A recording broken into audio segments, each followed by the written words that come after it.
Assalamualaikum warahmatullahi wabarakatuh. Eh, pada kesempatan kali ini kami akan mempresentasikan materi yaitu materi PPN dan juga rekonsiliasi. Di mana terdapat contoh kasus dan penjelasan teori. Sebelumnya kami izin memperkenalkan diri. Saya Video Yohani Putra dan teman saya Rama Raidinata Saputra.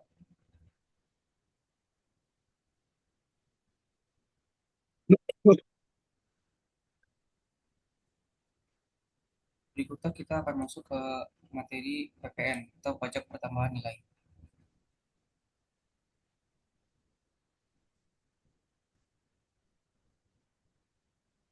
Baik, di sini saya akan menjelaskan mengenai pajak pertambahan nilai atau PPN. Next, pengertian PPN. PPN adalah pajak yang dikenakan atas konsumsi dalam negeri oleh wajib pajak orang pribadi, badan, dan pemerintah.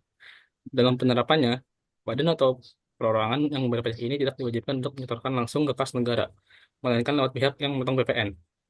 Pajak pertambahan nilai ini bersifat objektif, tidak kumulatif, dan merupakan pajak tidak langsung. Subjek pajaknya terdiri dari pengusaha kena pajak dan non-pengusaha kena pajak. Harus dipahami, subjek pajak ini berbeda dengan wajib pajak. Subjek pajak belum memiliki kewajiban untuk membayar pajak, sedangkan wajib pajak sudah memiliki kewajiban untuk membayar pajak. Oke, next. Tarif PPN. Tarif pajak pertama nilai atau PPN terbagi menjadi dua, yaitu tarif umum dan tarif khusus. Sesuai dengan pasal 7 Undang-Undang PPN nomor 42 tahun 2009 disebutkan besar tarif PPN sebagai berikut. Yang pertama, tarif umum 10% untuk penyerahan dalam negeri. Tarif khusus PPN ekspor 0% diterapkan atas ekspor BKP berwujud maupun tidak berwujud dan ekspor JKP.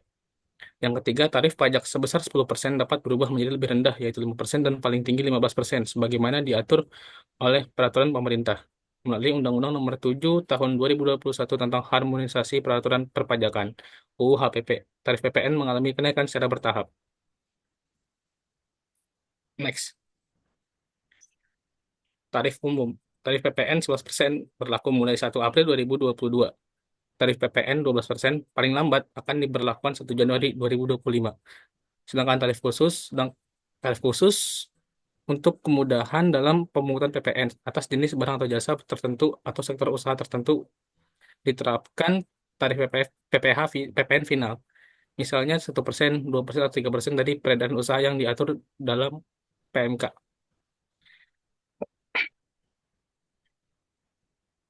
Berikutnya ada mekanisme PPN di Indonesia. Secara teknis, mekanisme yang berlaku terhadap PPN di Indonesia adalah sebagai berikut. PKP wajib memungut PPN dari pembeli atau penerima BKP atau JKP sebesar 11%. 11% ini diambil dari harga jual atau penggantian dan membuat faktur pajak sebagai bukti pemungutannya. Lalu yang kedua, PPN yang tercantum dalam faktur pajak tersebut merupakan pajak keluaran bagi PKP penjual BKP atau JKP yang sifatnya sebagai pajak yang harus dibayar atau utang pajak. Lalu yang ketiga, pada waktu PKP di atas melakukan pembelian atau perorangan BKP atau JKP yang dikenakan PPN, PPN tersebut merupakan pajak masukan yang sifatnya sebagai pajak yang dibayar di muka. Sepanjang BKP atau JKP yang dibeli tersebut berhubungan langsung dengan kegiatan usahanya. Lalu yang keempat, untuk setiap masa pajak atau setiap bulan, apabila jumlah pajak keluaran lebih besar daripada pajak masukan, maka selisihnya harus disetor ke kas negara, paling lama akhir bulan berikutnya setelah berakhirnya masa pajak, dan sebelum surat pemberitahuan masa pajak pertama nilai disampaikan. Dan sebaliknya, apabila jumlah pajak masukan lebih besar daripada pajak keluaran, maka selisih tersebut dapat dikompensasi ke masa pajak berikutnya.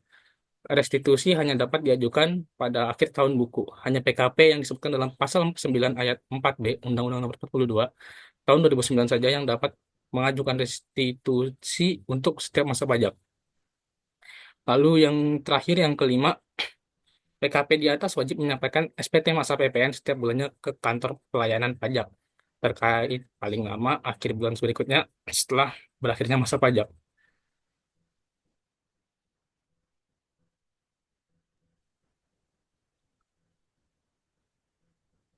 Yang berikutnya adalah barang atau jasa yang dikenakan pajak pertambahan nilai. Yang pertama ada saat penyerahan barang kena pajak atau BPK dan jasa kena pajak DKP di dalam daerah pabean yang dilakukan oleh pengusaha. Lalu yang kedua ada impor barang kena pajak. Lalu yang ketiga pemanfaatan barang kena pajak tidak berwujud dari luar daerah pabean atau dalam daerah pabean. Lalu yang keempat pemanfaatan jasa kena pajak di luar daerah pabean di dalam daerah pabean. Lalu yang kelima ada ekspor barang kena pajak berwujud atau tidak berwujud dan ekspor jasa kena pajak oleh pengusaha kena pajak.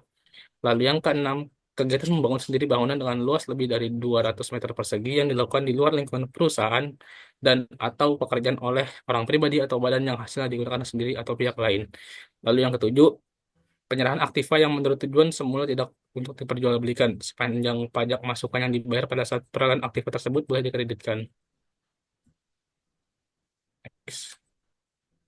Lalu yang berikutnya adalah barang atau jasa yang tidak dikenakan pajak pertambahan nilai atau PPN. Yang pertama ada barang hasil pertambangan atau pengeboran seperti minyak mentah, asbes, batu bara, gas bumi, dan lain-lain. Lalu yang kedua ada barang kebutuhan pokok seperti beras, jagung, susu, daging, terus kedelai, sayuran, ataupun yang lainnya. Lalu yang ketiga ada makanan dan minuman yang disajikan di rumah makan atau restoran. Yang keempat uang dan emas batangan. Lalu yang kelima jasa pelayanan medis, pelayanan sosial, jasa keuangan, asuransi pendidikan, dan sebagainya. Lalu berikutnya ada daerah pabean. Wilayah Republik Indonesia ini dalamnya berlaku Undang-Undang Nomor 10 Tahun 1995 tentang kepabeanan. Berbunyi, yang pertama, barang yang akan diekspor wajib diberitahukan dengan menggunakan pemberitahuan pabean. Yang kedua, pemberitahuan pabean sebagaimana dimaksud pada ayat 1 tidak diperlukan atas barang pribadi penumpang, awak pengangkut, pelintas batas, dan barang kiriman sampai batas nilai pabean atau jumlah tertentu. Lalu yang ketiga, barang yang telah diberitahukan untuk diekspor sementara menunggu pemuatannya dapat ditimbun di tempat penimbunan sementara. Lalu yang keempat, barang yang telah diberitahukan untuk diekspor sebagaimana dimaksud pada ayat 1 jika dibatalkan harus dilaporkan pada pejabat bea dan cukai. Dan yang terakhir, eksportir yang tidak melaporkan pembatalannya sebagaimana dimaksud pada ayat 4 dikenai sanksi administrasi berupa denda sebesar 5 juta rupiah. Hal ini meliputi darat, perairan, dan tempat-tempat tertentu di zona ekonomi, landas kontinen, dan ruang udara di atasnya.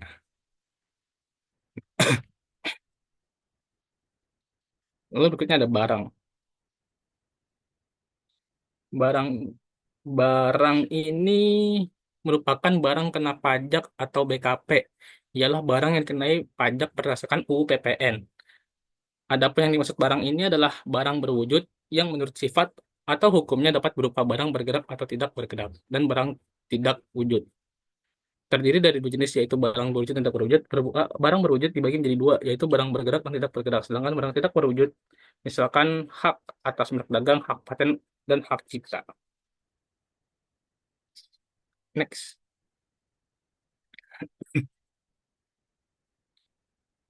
Yang termasuk dalam pengertian penyerahan barang kena pajak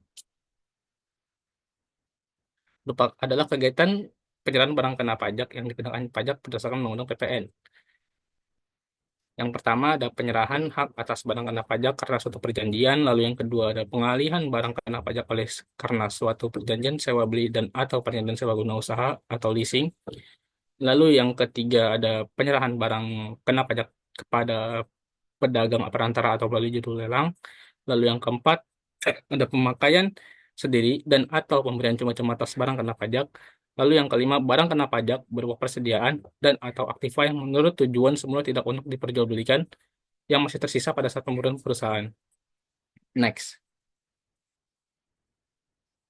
Lalu yang keenam, penyerahan barang kena pajak dari pusat ke cabang atau sebaliknya. Lalu yang ketujuh, penyerahan barang kena pajak secara konsinyasi. Ini dihapus, ini diganti bawahnya. penyerahan barang kena pajak dan oleh pengusaha kena pajak dalam rangka perjanjian pembiayaan yang dilakukan berdasarkan prinsip syariah, yang penyerahannya dianggap langsung dari pengusaha kena pajak kepada pihak yang membutuhkan barang kena pajak. Lalu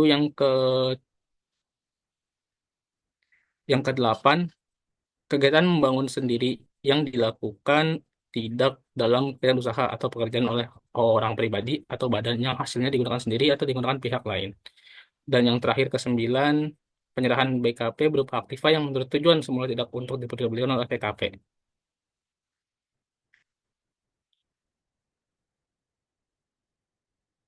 Lalu berikutnya adalah jasa. Jasa, jasa kena pajak ialah setiap tindak pelayanan berdasarkan suatu perikatan atau perbuatan hukum yang menyebabkan suatu barang atau fasilitas kemudahan atau hak tersedia untuk dipakai, termasuk untuk menghasilkan barang berdasarkan pesanan dengan bahan dan petunjuk pemesanan yang dikenakan pajak berdasarkan Undang-Undang PPN diantaranya. Boleh next. Yang pertama ada jasa konsultan, yang kedua ada jasa sewa, yang ketiga jasa konstruksi, dan yang keempat jasa perantara.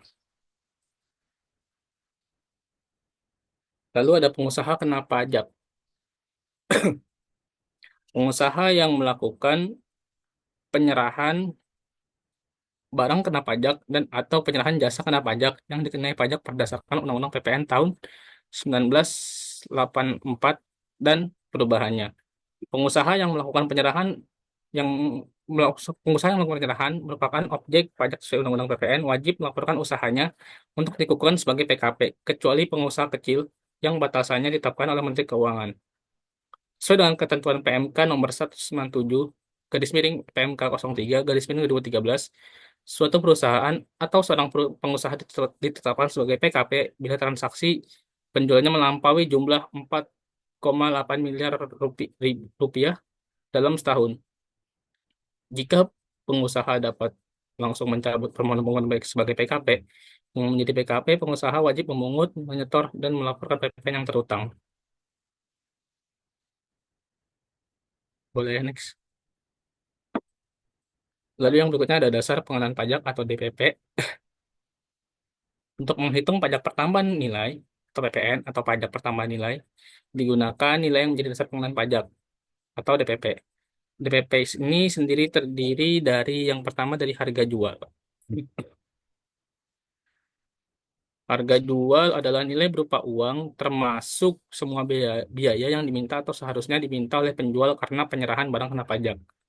Lalu yang kedua ada penggantian. Penggantian adalah nilai berupa uang termasuk semua biaya yang diminta atau seharusnya diminta oleh pengusaha karena penyerahan jasa kena pajak, ekspor jasa kena pajak, atau ekspor barang kena pajak tidak berwujud. Lalu yang ketiga ada nilai impor. Nilai impor adalah uang yang digunakan sebagai dasar penghitungan biaya masuk ditambah pungutan berdasarkan ketentuan dan peraturan perundang-undangan yang mengatur mengenai kepabeanan dan cukai untuk impor barang kena pajak. Lalu ada dua lagi yang tidak saya masukkan di dalam PowerPoint. Yang keempat ini merupakan nilai ekspor. Nilai ekspor merupakan uang atau biaya yang diminta oleh eksportir. Dan yang kelima nilai lain. Nilai lain ini merupakan nilai yang berupa uang ditetapkan sebagai DPP berdasarkan pengenaan pajak yang diatur oleh Menteri Keuangan. DPP PPN atau dasar pengenaan pajak yang diatur dalam pasal 1 sebagai berikut. Yang pertama, untuk penyerahan BKP atau pemanfaatan BKP tidak terwujud, DPP-nya adalah jumlah harga jual. Untuk pengimporan BKP, DPP-nya adalah nilai impor atau definisi nilai impor lihat pasal 1 ayat pasal 1 angka 20 Undang-Undang PPN. Lalu yang ketiga untuk pengeksporan BKP, DPP-nya adalah nilai ekspor. Dan yang keempat untuk kasus penyerahan BKP atau JKP tertentu, DPP-nya adalah nilai lain adalah suatu jumlah yang ditetapkan Menteri Keuangan sebagai dasar pengenaan PPN atas jenis penyerahan BKP atau JKP tertentu.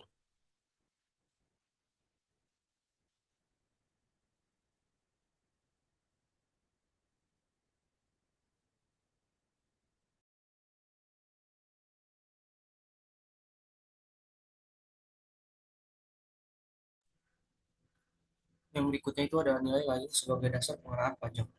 Dalam hal harga jual atau penggantian struktur ditetapkan, Menteri Keuangan dapat menentukan nilai lain sebagai dasar pengenaan pajak. Nilai lain yang ditetapkan Menteri Keuangan sebagai dasar pengenaan pajak adalah yang pertama itu Untuk pemakaian sendiri, barang kena pajak atau jasa kena pajak adalah harga jual atau penggantian setelah dikurangi laba kotor. Yang kedua, untuk pemberian cuma-cuma barang kena pajak atau jasa kena pajak adalah harga jual atau penggantian setelah dikurangi laba kotor. Yang ketiga itu untuk penyerahan media rekaman suara atau gambar adalah perkiraan harga jual rata-rata. Dan yang keempat, untuk penyerahan film cerita adalah perkiraan hasil rata-rata per judul film. Dan yang terakhir itu kelima, untuk penyerahan produk hasil tembakau adalah sebesar harga jual eceran. Yang berikutnya itu adalah faktur pajak, di mana faktur pajak itu merupakan bukti pungutan pajak yang dibuat oleh pengusaha kena pajak dan Direktorat Jenderal Bea dan Cukai yang melakukan penyerahan barang kena pajak atau penyerahan jasa kena pajak dan aktivitas impor BKP. Artinya, ketika PKP menjual suatu barang atau jasa kena pajak, maka harus menerbitkan faktur pajak sebagai tanda bukti dirinya telah memungut pajak dari orang yang telah membeli barang atau jasa kena pajak tersebut. Berikut itu adalah kewajiban membuat faktur pajak, yang dimana diatur pada pasal 13 ayat 1, 1A, 2, dan 2A, di mana pengusaha kena pajak wajib membuat faktur pajak untuk setiap penyerahan barang kena pajak atau jasa kena pajak, ekspor barang kena pajak tidak berwujud, dan ekspor jasa. Dan pada pasal 13 ayat 1A telah diatur faktur pajak dibuat pada saat yang pertama itu pada saat penyerahan barang kena pajak atau jasa kena pajak. Yang kedua itu pada saat penerimaan pembayaran, di mana penerimaan pembayaran terjadi sebelum penyerahan barang kena pajak atau sebelum penyerahan jasa kena pajak. Dan yang ketiga itu pada saat penerimaan pembayaran termin dalam hal penyerahan sebagai tahap pekerja. Dan yang keempat pada saat pengusaha kena pajak menyampaikan tagihan kepada bendahara pemerintah sebagai pemungutan pajak pertambahan nilai. Pengusaha kena pajak dapat membuat satu faktor pajak atau faktor pajak gabungan, di mana hal itu meliputi seluruh penyerahan yang dilakukan kepada pembelian barang kena pajak atau jasa kena pajak yang sama selama sebulan takwim dan harus dibuat paling lama pada akhir bulan penyerahannya, di mana hal ini diatur pada pasal 13 ayat 2 dan 2A. Yang berikutnya adalah larangan membuat faktur pajak yang telah diatur pada pasal 14 Undang-Undang PPN dan PPNBM yang menegaskan bagi pengusaha orang pribadi atau badan yang belum dikukuhkan sebagai pengusaha kena pajak dilarang membuat faktur pajak. Dan apabila faktur pajak telah dibuat, sebagai akibatnya pengusaha orang pribadi atau badan dimaksud wajib untuk menyetor pajak yang tercantum dalam faktur pajak kas negara. Apabila pengusaha telah dikukuhkan sebagai pengusaha kena pajak, tapi tidak membuat faktur pajak atau tidak mengisi selengkapnya faktur pajak, maka akan dikenakan sanksi administrasi berupa denda 2% dari dasar pengenaan pajak atau DPP. Berikut itu sanksi pidana dalam penerbitan faktur pajak. Pada pasal 39A Undang-Undang KUP memberikan sanksi kepada setiap orang yang dengan sengaja menerbitkan atau menggunakan faktur pajak, bukti pemungutan pajak, bukti pemotongan pajak, atau bukti setoran pajak yang tidak berdasarkan transaksi yang sebenarnya.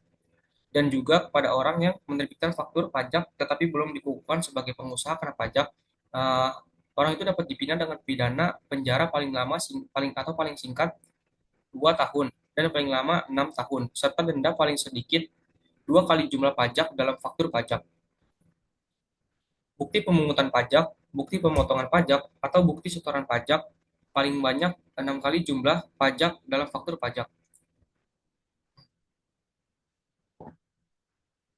Berikut itu hal-hal yang perlu diperhatikan. Yang pertama itu adalah pengusaha kena pajak wajib menerbitkan faktur pajak setiap penyerahan barang kena pajak atau jasa kena pajak.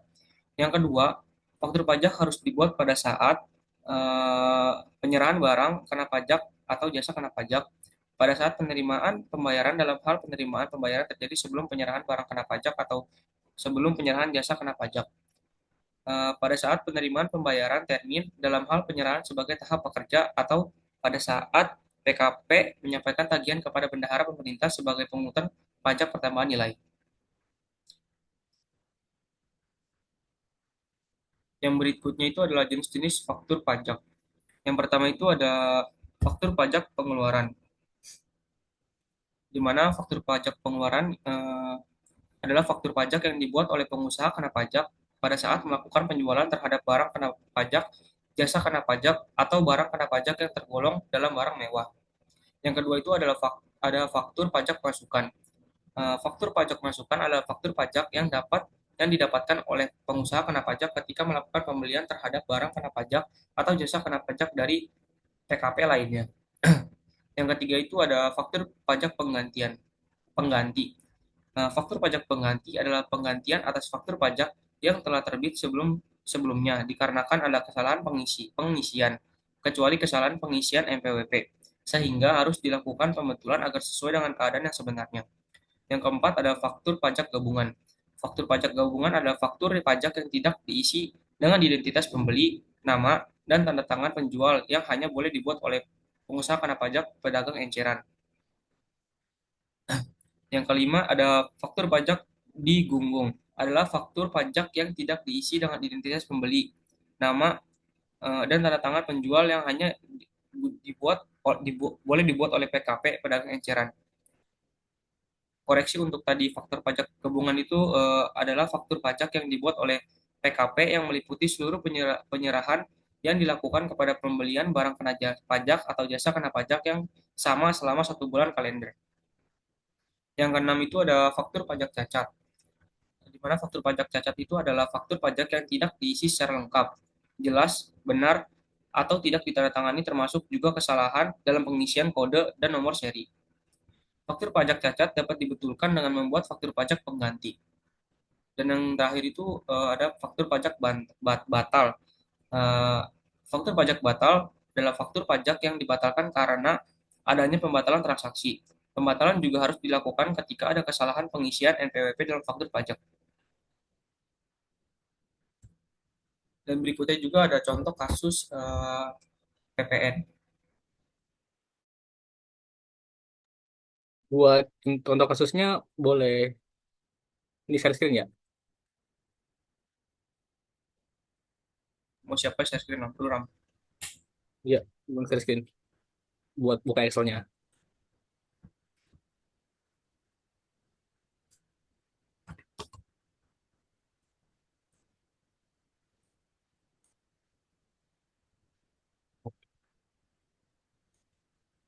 Kata ya. Ya, kelihatan. Jadi untuk contoh kasus PPN, di sini ada soal PT Elektro merupakan PKP yang menjual elektronik di Palembang. Selama Agustus 2023, PT Elektro ini melakukan berbagai transaksi sebagai berikut. Yang pertama itu ada penjualan secara langsung kepada konsumen sebesar 1.600.000.000 rupiah. Lalu yang kedua ada penyerahan BKP yakni barang elektronik pada pemerintah Kota Palembang sebesar 660 juta. Harga termasuk sudah termasuk PPN. Lalu yang ketiga menyumbang ke sebuah yayasan panti jompo satu buah televisi dengan harga 2 juta termasuk pemotongan 200.000. Lalu selain transaksi di atas, terdapat tambahan transaksi selama bulan Agustus sebagai berikut. eh, Membeli sebuah mobil box untuk mengangkut barang dengan harga 550 juta dan harga tersebut sudah termasuk PPN. Di sini saya akan hitung PPN mulai dari tanggal nomor 1, 2, 3 dan kembali ke nomor 1 lagi. Untuk transaksi pertama itu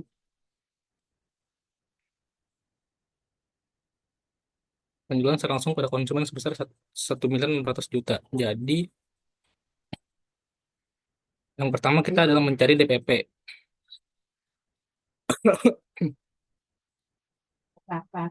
Untuk mencari DPP ini kita harus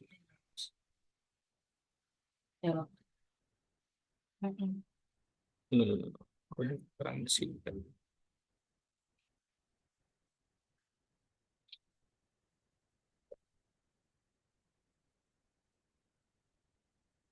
DPP-nya 11% dikalikan dengan 1.600.000.000.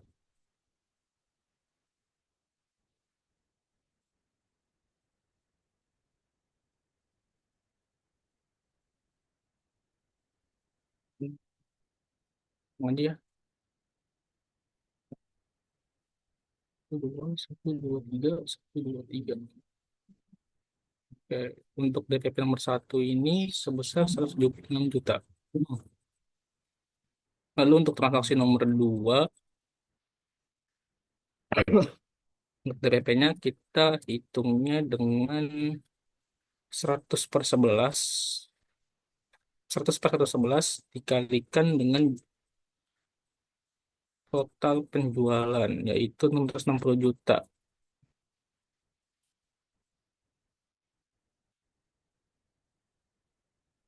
yang hasilnya sebelahnya.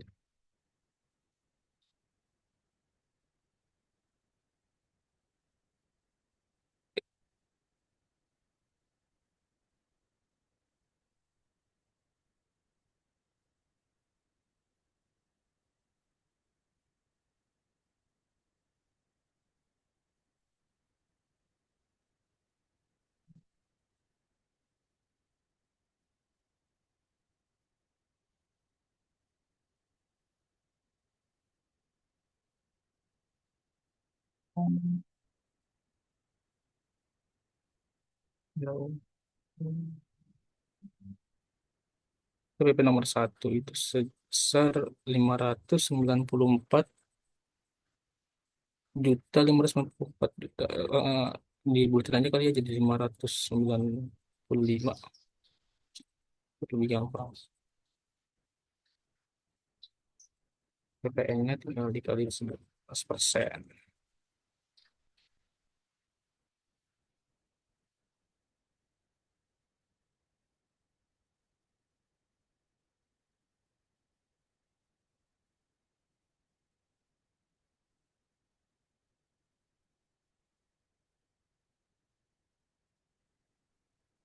Hmm.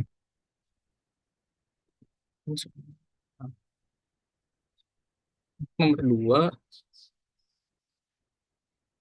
PPN-nya adalah sebesar 64.450.000.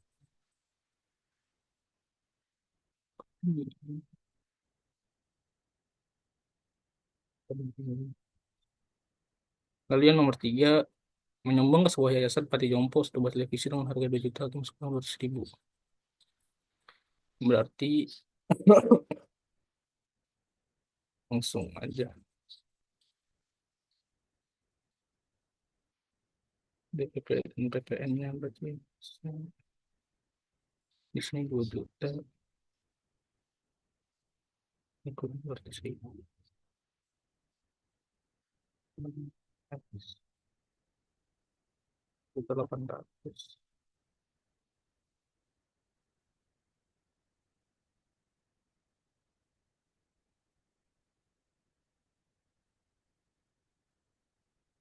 Total pajak keluaran dari PT Elektro adalah 576 juta, ditambahkan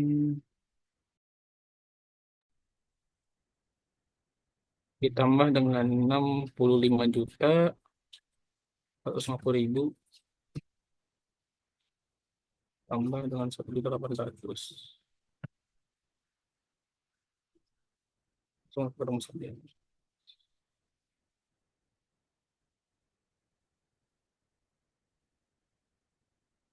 Oh, bisa.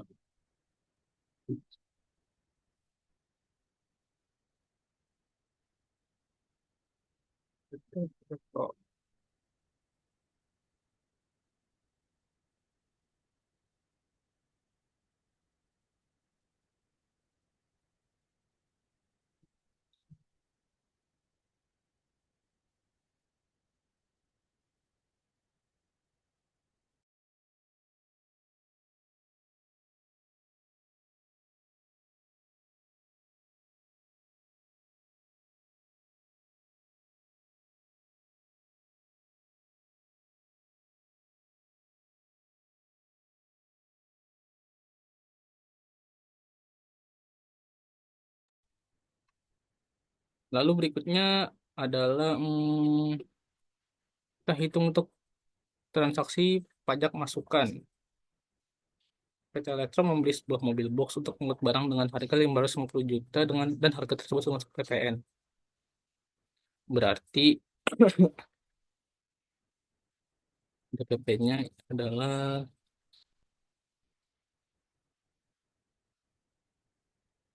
100 dibagi 111 dikalikan dengan 550 juta. Jadi PPN-nya tinggi.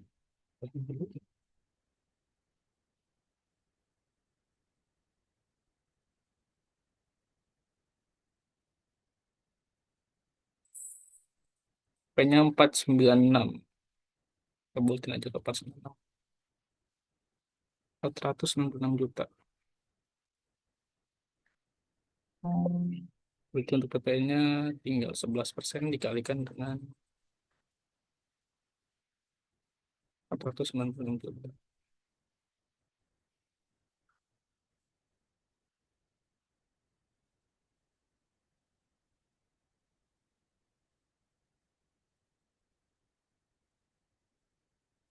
54.560. Itu adalah pajak masukan dari PT Elektro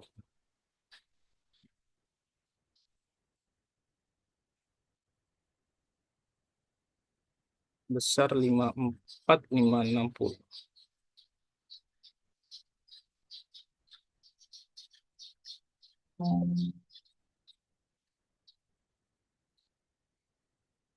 Dan untuk PPN yang harus disetorkan oleh PT Elektro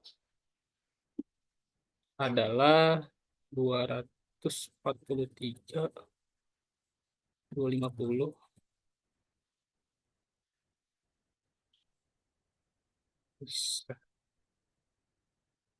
3.250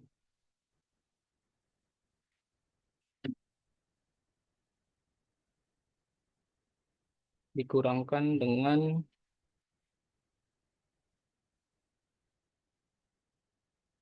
54.560.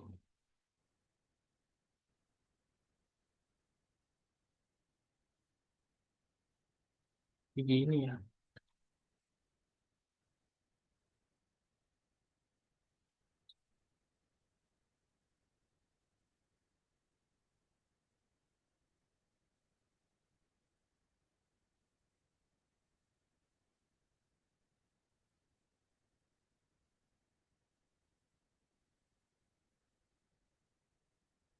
Di total total PPN yang harus disetorkan oleh PT Elektro ialah sebesar 188.690. 188.690.000 rupiah. Total PPN yang harus disetorkan oleh PT Elektro.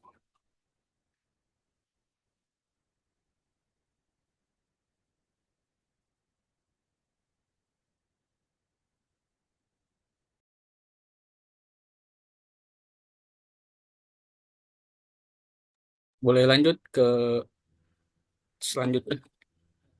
Tadi itu terkait sekian itu tadi terkait pajak pertambahan nilai. Berikut kita akan lanjut ke materi rekonsiliasi fiskal.